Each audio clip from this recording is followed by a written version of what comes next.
Na kama tulivyokuahidi ndio hivyo, ya mgambo imelia na kipenga kimepulizwa katika awamu hii ya kikao. Tulisema ulituita nasi tukaitika, na tupo tayari kuridhisha na kuridhia nafsi yako kupitia mjadala wa siku hii ya leo kuhusiana na masuala ambayo yameibuka katika uongozi wa wanawake katika taifa hili la Kenya. Linajiri hili ikiwa bado kufikia wakati huu hatujafikia theluthi mbili ya jinsia katika bunge kama inavyohitajika.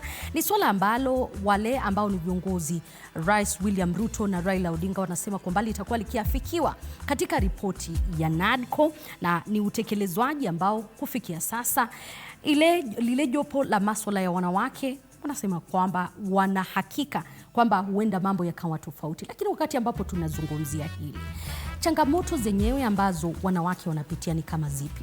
Hatua ambazo wamepiga katika masuala ya uongozi ni kama zipi? Jina langu ni Elizabeth Mutuko na sipo peke yangu studioni kama uonavyo. Karibu nami yupo Linda Alela, na tutakupa nafasi kuzungumza nasi kwa 22047 mitandao ya kijamii @TV47 Kenya pale Facebook na ukurasa wetu wa X. Kauli yako siku zote inakubalika. Wageni wetu wapo radhi kuuliza maswali, na pia wewe nyumbani una nafasi. Linda?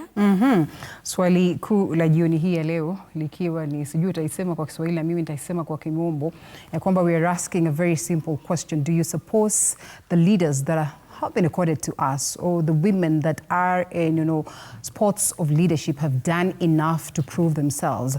We have talked about affirmative action, and we have seen just how good it has done right here in the country. But some people would argue that it will be important for the women to go out there, and compete just like their male counterparts. Some would say it is important that we propel the voice of affirmative action so that we can create these spaces for our women. One of the biggest beneficiaries, and I don't want to call them beneficiaries of the affirmative action, but basically those ones that would say, see the essence of this, is basically the women representatives in the country. This is a seat that was brought on board courtesy of affirmative action. Some have argued that we have not seen much that the women representatives have done for us, but others argue that perhaps this was the best thing that has happened to us, again, courtesy of devolution. We get to this very important conversation, and we do not just focus on politics, but we broaden our focus onto the corporate world, onto the social world, because these conversations are important. We have several reports that speak to the concerns and leadership of women.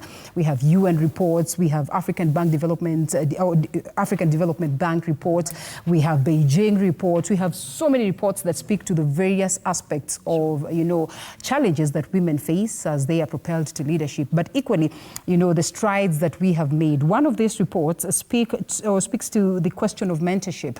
And they say that 24% of women leaders have had a formal mentor compared to 30% of men.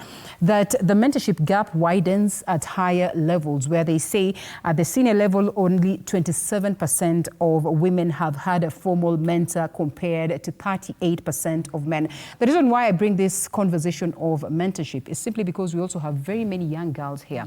Some in campus, and looking forward to get to levels of leadership. Are they well prepared? Are they well baked? Do they feel like, these ladies that are at top levels are doing enough to make sure that they are propelled? Elizabeth Mutuko, labda tumpatie nafasi Liz naye atusalimie watu, alafu tutakuja kisha tuanze mjadala. Yes. Liz, nafasi ni yako kutoka upande huo wa pili. Utujuze una yepi kutoka hapo, na tutakuwa tukitarajia nini siku hii leo. Na asante sana Liz na Linda Alela. Kusema kweli ni furaha kuwa hapa siku hii ya leo. Tuko na wanawake hapa mnavyosema, bado ni vijana, wanawake wadogo, na pia wanataka kuwezeshwa ipasavyo ili kuweza kufikia lengo hili la usawa wa kijinsia. Kwa hivyo tutakuwa tunatangamana nao. Kama wako na maswali katika wataalamu wetu walio hapa juu, pia watakuwa wanauliza, tujue tu ni vipi sisi kama Wakenya, sisi kama wanawake tunaweza kujiwezesha sisi kwa sisi. Ndio hayo tu, tutakuwa tunatangamana tu na jukwaa hili. Wako tayari na wanasema wako na maswali mengi tu wangetaka kujua kutoka kwa wataalamu wetu. Tuingie kwa introduction.